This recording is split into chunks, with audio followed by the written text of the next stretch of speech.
حضرت ابراہیم علیہ السلام اللہ کے جلیل القدر اور مقرب ترین پیغمبروں میں سے ایک ہیں، جنہیں خلیل اللہ یعنی اللہ کے دوست کے خطاب سے نوازا گیا۔ حضرت نوح علیہ السلام کے بعد آپ علیہ السلام وہ پہلے نبی ہیں جنہیں اللہ تعالیٰ نے توحید کی دعوت پھیلانے کے لیے مبعوث فرمایا۔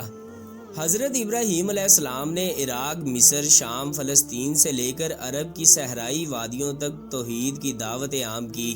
پھر اپنے مشن کی تکمیل کے لیے سرزمین عرب میں اپنے بڑے بیٹے حضرت اسماعیل علیہ السلام، شام و فلسطین میں دوسرے بیٹے حضرت اسحاق علیہ السلام اور مشرقی اردن میں اپنے بھتیجے حضرت لوط علیہ السلام کو مقرر فرمایا۔ اللہ تعالیٰ نے قرآن کریم میں 69 مقامات پر حضرت ابراہیم علیہ السلام کا ذکر کیا ہے۔ حضرت ابراہیم علیہ السلام کے آباء و اجداد عرب سے ہجرت کر کے بابل میں آباد ہو گئے تھے اور وہیں پر آپ علیہ السلام کی ولادت ہوئی تھی۔ آپ علیہ السلام کے والد کا نام طارق تھا لیکن آزر کے نام سے مشہور ہوئے۔ حضرت ابراہیم علیہ السلام کی پیدائش کے وقت آزر کی عمر 75 سال تھی۔ حضرت ابراہیم علیہ السلام کے علاوہ آزر کے 2 بیٹے اور بھی تھے، ایک کا نام ناہور اور دوسرے کا نام ہاران تھا۔ ہاران کا انتقال آزر کی زندگی ہی میں ہو گیا تھا۔ ہاران کا ایک بیٹا تھا جس کا نام لوط تھا۔ حضرت لوط علیہ السلام نے باپ کے انتقال کے بعد اپنی زندگی کا بیشتر حصہ چچا یعنی حضرت ابراہیم علیہ السلام کے ساتھ گزارا تھا، یہاں تک کہ اللہ رب العزت نے حضرت لوط علیہ السلام کو بھی نبوت سے سرفراز فرمایا۔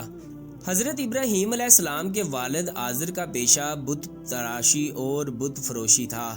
بابل اور اس کے آس پاس کے علاقوں پر نمرود کی بادشاہی تھی، جو ایک بہت طاقتور، متکبر، جابر اور بت پرست حکمران تھا۔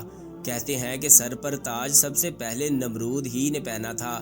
یہ بزور طاقت رعایا سے اپنی پرستش کرواتا تھا۔ ایک مرتبہ اس نے عجیب و غریب خواب دیکھا کہ آسمان پر ایک بڑا روشن اور خوبصورت ستارہ نمودار ہوا ہے، جس کی روشنی اتنی تیز تھی کہ اس نے آسمان پر چمکتے چاند اور لاکھوں ستاروں کی روشنی کو مانند کر دیا تھا۔ صبح ہوئی تو نمرود نے شہر کے تمام بڑے کاہنوں اور نجومیوں کو دربار میں طلب کر کے اپنا خواب سنایا اور تعبیر مانگی۔ نجومیوں نے تعبیر بتائی کہ اس شہر میں ان قریب ایک ایسا بچہ پیدا ہونے والا ہے جو عظیم بادشاہ کے زوال کا سبب بنے گا اور ہمارے خداؤں کے مقابلے میں ایک خدا اور اس کے دین کا پرچار کرے گا۔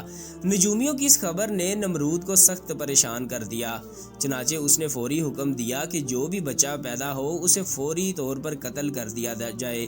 بادشاہ کے حکم پر عمل درآمد شروع کر دیا گیا اور بابل کی سرزمین نوزائیدہ بچوں کے خون سے سرخ ہو گئی۔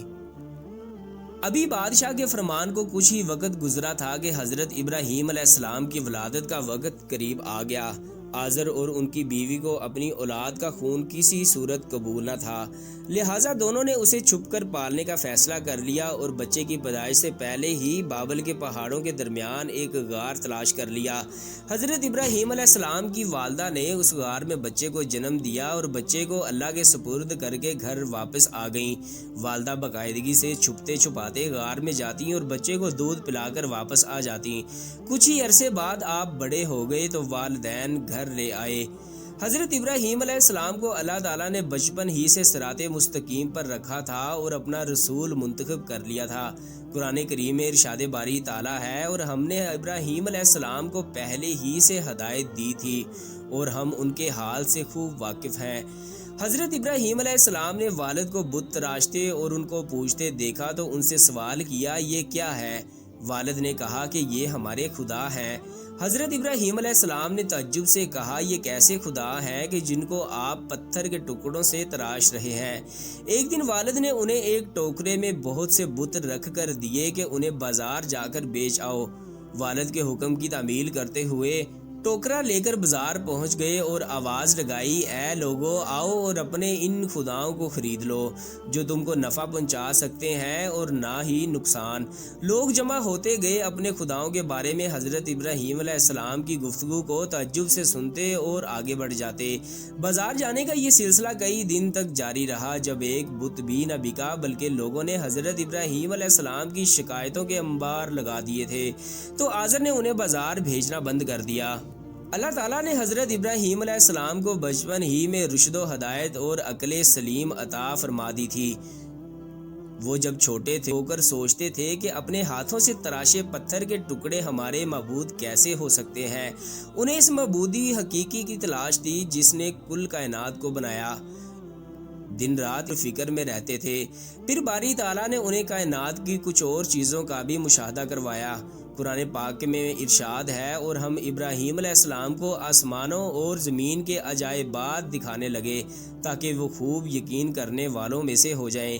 یعنی جب رات نے ان کو پردہ تاریکی سے ڈھانپ لیا تو آسمان میں ایک ستارہ نظر آیا۔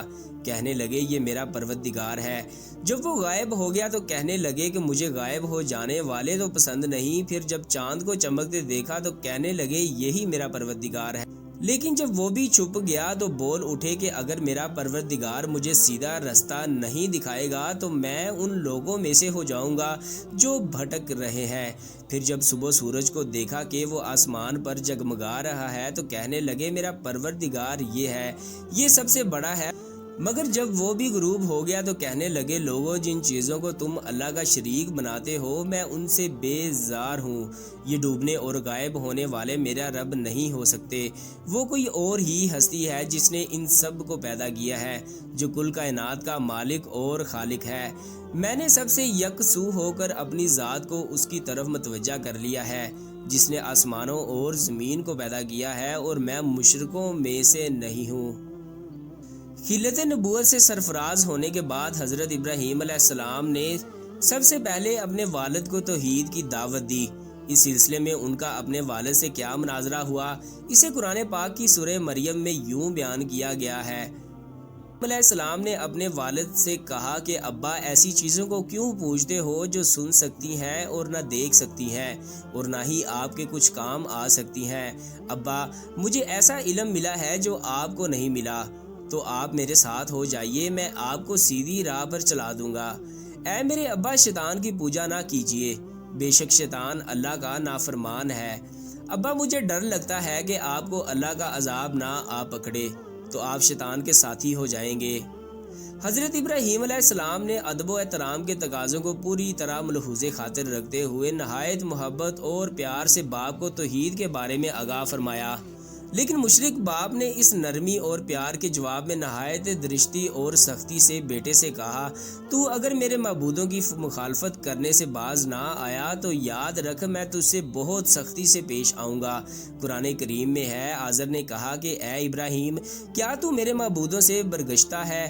اگر تو باز نہ آیا تو میں تجھے سنسار کر دوں گا اور تو ہمیشہ کے لیے مجھ سے دور ہو جا۔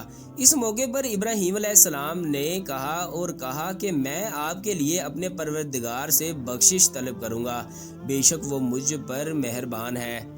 حضرت ابراہیم علیہ السلام کی قوم کا عید کا دن قریب آیا تو پوری قوم شہر سے باہر جا کر عید کی خوشیاں منانے کی تیاریوں میں مصروف ہو گئی۔ لوگوں نے حضرت ابراہیم علیہ السلام کو بھی ساتھ چلنے کی دعوت دی، لیکن انہوں نے ساتھ جانے سے انکار کر دیا۔ دراصل وہ کسی ایسے ہی موقع کی تلاش میں تھے کہ جب کوئی نہ ہو اور وہ سب سے بڑے عبادت خانے میں رکھے بتوں کو مسمار کر سکیں۔ چنانچہ لوگوں نے عید کی صبح سب سے پہلے اپنے بتوں کو سجایا، پھر حسب روایت ان کے آگے طرح طرح کے کھانے سجائے۔ ان میں رواج تھا کہ میلے سے واپس آ کر اس کھانے کو بڑے احترام سے کھاتے تھے۔ اس کام سے فارغ ہو کر سب لوگ شہر سے باہر میلے میں چلے گئے تو حضرت ابراہیم علیہ السلام کلہاڑا لیے بت خانے میں داخل ہو گئے، اور قرآن پاک میں اللہ تعالیٰ ارشاد فرماتا ہے، حضرت ابراہیم علیہ السلام چھپتے چھپاتے ان کے معبودوں کے پاس گئے اور فرمانے لگے، تم کھاتے کیوں نہیں؟ تمہیں کیا ہو گیا ہے؟ تم بھولتے کیوں نہیں؟ تم کو دائیں ہاتھ سے مارنا اور توڑنا شروع کر دیا۔ جب تمام بت توڑ دیے گئے تو آپ علیہ السلام نے کلہاڑا بڑے بت کے کندھے پر لٹکا دیا۔ وہ گھر واپس آ گئے۔ شام کو لوگ خوشی خوشی میلے سے واپس آئے اور بتوں کے پاس پہنچے تاکہ کھانا تناول کریں، لیکن وہاں کا تو منظر ہی ہیبت ناک تھا۔ سب بت اوندے پڑے تھے۔ یہ منظر دیکھ کر وہ غصے سے پاگل ہو گئے۔ ان میں سے بہت سو کو یقین تھا کہ یہ کام ابراہیم علیہ السلام ہی نے کیا ہوگا۔ قرآن پاک میں یوں ارشاد فرمایا گیا ہے، لوگوں نے کہا کہ ہم نے ایک نوجوان کو ان کا ذکر کرتے ہوئے سنا ہے، اسے ابراہیم علیہ السلام کہتے ہیں۔ چنانچہ حضرت ابراہیم علیہ السلام کو بلایا گیا۔ جب آپ علیہ السلام آئے تو مشرکوں نے کہا، اے ابراہیم ہمارے معبودوں کے ساتھ تم نے کیا کیا ہے؟ ابراہیم علیہ السلام نے کہا یہ ان کے بڑے بت نے کیا ہوگا، اگر وہ بولتے ہوں تو ان سے پوچھ لو۔ انہوں نے اپنے دل میں غور کیا تو آپس میں کہنے لگے بے شک ہم ہی ظالم ہیں۔ پھر شرمندہ ہو کر سر نیچے کر لیا اور بولے تم جانتے ہو کہ یہ بولتے نہیں ہیں۔ حضرت ابراہیم علیہ السلام نے کہا پھر تم اللہ کو چھوڑ کر کیوں ایسی چیزوں کو پوچھتے ہو جو تمہیں کچھ فائدہ دے سکتی ہیں اور نہ ہی نقصان؟ تھو ہے تم پر اور جن کو تم اللہ کے سوا پوچھتے ہو ان پر، کیا تم عقل نہیں رکھتے؟ بتوں کو توڑنے کا عمل نمرود اور اس کی قوم کے نزدیک ناقابل معافی جرم تھا، لہٰذا انہوں نے فیصلہ کر لیا کہ حضرت ابراہیم علیہ السلام کو اتنی سخت اور دردناک سزا دی جائے کہ آئندہ کسی کو بتوں کی بے حرمتی کی ہمت نہ ہو۔ چنانچہ نمرود کے حکم پر خندق کھودی گئی، پھر قوم کے ہر فرد نے اس کام کو مقدس سمجھتے ہوئے اس میں لکڑیاں جمع کرنی شروع کی، یہاں تک کہ اگر کسی کا کوئی کام رکا ہوا تھا تو اس نے منت مانگی تھی کہ کام ہو جائے تو ابراہیم علیہ السلام کو جلانے کے لیے لکڑی کا گٹھا دوں گا۔ خندق کے بھر جانے کے بعد اس میں آگ روشن کر دی گئی، پھر ایک منجنیق بنائی گئی جس کے ذریعے حضرت ابراہیم علیہ السلام کو رسیوں سے جکڑ کر آگ میں پھینک دیا گیا۔ اس موقع پر حضرت ابراہیم علیہ السلام نے کہا ہمیں اللہ ہی کافی ہے اور وہی بہترین کارساز ہے۔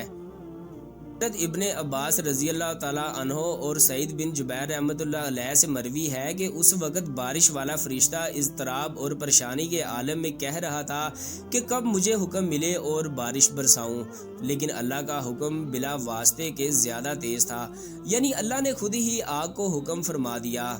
آگ گل و گلزار بن گئی اور قرآن کریم میں ارشاد باری تعالیٰ ہے ہم نے کہا اے آگ ابراہیم علیہ السلام پر ٹھنڈی اور سلامتی والی ہو جا۔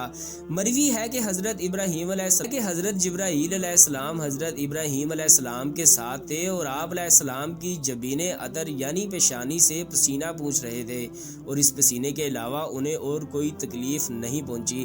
حضرت ابو ہریرہ رضی اللہ تعالیٰ عنہ سے مروی ہے کہ حضرت ابراہیم علیہ السلام کے والد کے کہے ہوئے کلمات میں سے اچھے کلمات وہ ہیں جو اس نے اپنے بیٹے کو آگ کے اندر دیکھ کر کہے تھے، یعنی اے ابراہیم تیرا پروردگار بہترین پروردگار ہے۔ حضرت مرحال بن عمر رضی اللہ تعالیٰ عنہ سے روایت ہے کہ حضرت ابراہیم علیہ السلام اس آگ میں 40 یا 50 دن ٹھہرے اور انہوں نے فرمایا کہ میں نے ان دنوں میں اچھی زندگی نہیں گزاری اور میری تمنا رہی کہ میری پوری زندگی اسی طرح ہو جائے۔ حضرت ام شریک رضی اللہ تعالیٰ عنہ سے مروی ہے کہ رسول اللہ صلی اللہ علیہ وآلہ وسلم نے چھپکلی کے مارے جانے کا حکم دیا اور فرمایا کہ یہ ابراہیم علیہ السلام پر جلنے والی آگ کو پھونک مار رہی تھی۔ مسند احمد میں حضرت عائشہ رضی اللہ تعالیٰ عنہا سے روایت ہے کہ رسول اللہ صلی اللہ علیہ وآلہ وسلم نے فرمایا چھپکلی کو مارو کیونکہ وہ ابراہیم علیہ السلام پر آگ کو پھونکے مار رہی تھی۔ راوی کہتے ہیں کہ پھر سیدہ عائشہ رضی اللہ تعالیٰ عنہا بھی ان کو مارا کرتی تھی۔